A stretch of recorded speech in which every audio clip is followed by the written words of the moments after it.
In France, President Emmanuel Macron is a confused man. He wants to be tough on radical Islam, but he doesn't know how to do it. He wants to call himself a centrist, but he doesn't want to lose the right-wing vote. The result is this: a confused and problematic policy. Macron is shutting down mosques in the country. His latest crackdown is in the city of Orléans. An Islamic school and a mosque have been shut. Why? Because of radical Islamic leanings. The French Interior Minister says the sermons were cultivating hatred towards France. He plans to shut 7 more mosques by the end of this year. Again, the same reason, radical Islamic leanings.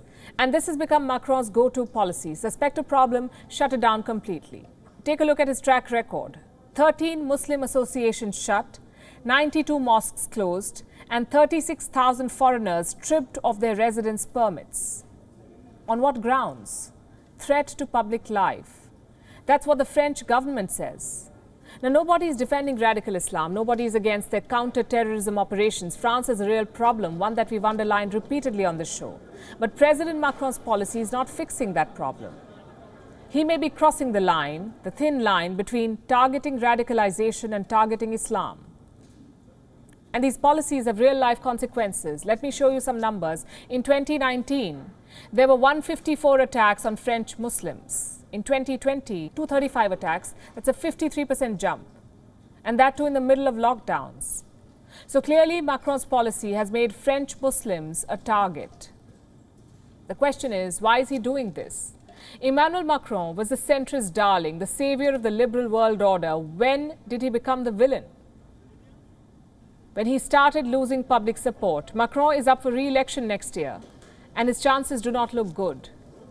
Both his predecessors failed to win a second term, plus the French electorate is shifting to the right. Macron's centrism is out of touch, so what does he do? Shift to the right himself.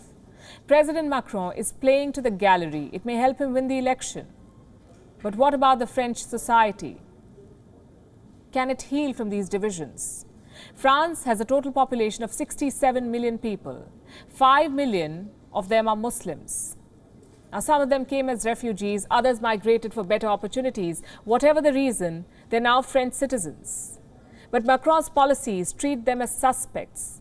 Every Muslim a target for radicalization, every mosque a hub of extremism. This is not the solution to Islamist terror. And the worrying part is ordinary French people are buying this narrative. Let me show you the findings of a new poll in France. 61% people believe that Muslims could completely replace white Christians, and 27% people are certain that this is going to happen. And just to remind you, Muslims make up less than 8% of the country's population. This so-called replacement theory is a far-right conspiracy. It's a dog whistle. And under Emmanuel Macron, it's being mainstreamed.